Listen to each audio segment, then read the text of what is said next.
Hello and welcome to today's traditional tips on setting a table. Begin by setting a charger in the center of the place setting, not a phone charger. The charger is a large dish that serves as the underplate for courses that precede the main entree.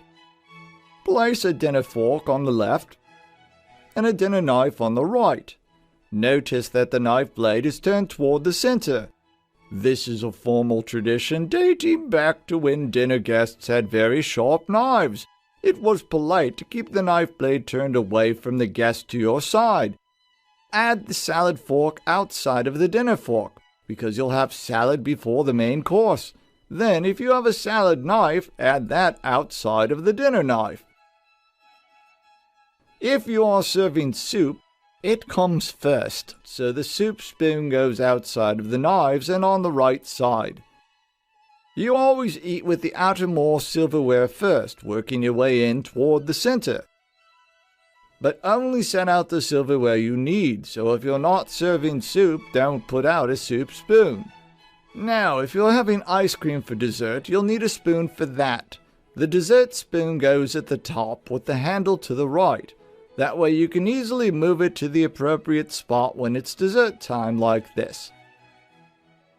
If you are having cake, then a fork goes up at the top, turned like this, so you can slide it down later.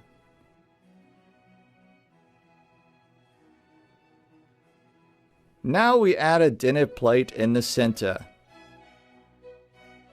The bread plate goes up in the left corner. The butter knife goes at an angle. Any glasses will be placed in the upper right corner. Finally, the napkin traditionally goes to the left of the forks, but it can also be placed under the forks. Or, for a unique touch, you can fold it up like this.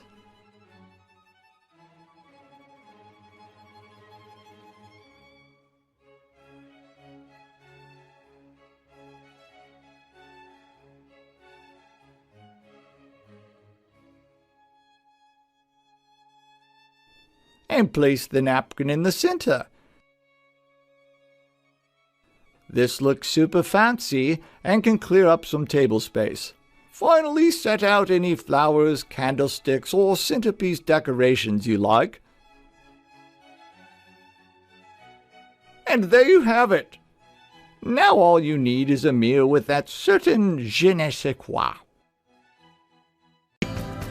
The term meal plan refers to the type of meal that will be included in your room rate. You must check the numbers and portion size that will be served per person. In hotels, we usually follow 4 common meal plans. These are American plan, Modified American plan, Continental and Bermuda plan, European plan.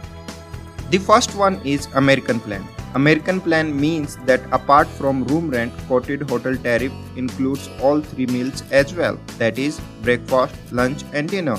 That's why in Europe and some other countries the American plan is also referred to as full pension or full board plan.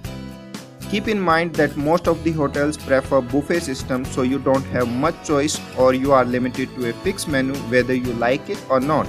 Also, you have to dine on hotel schedule, not yours. So if you miss, then you have to search for another restaurant.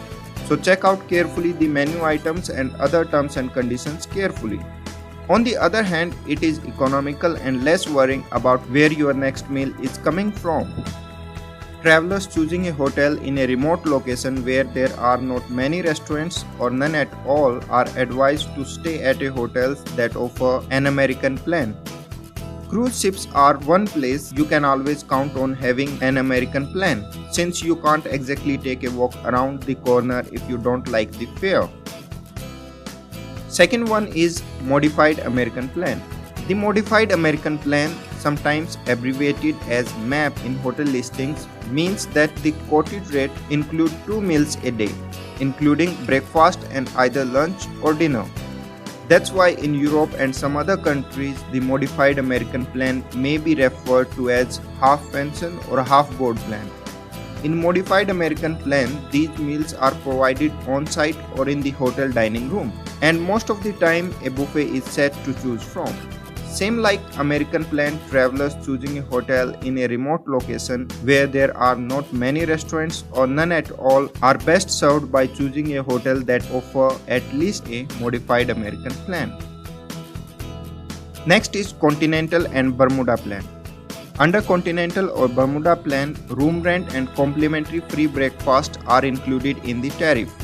Continental plan is supposed to include a continental breakfast. However, hotels nowadays use the term for any kind of breakfast.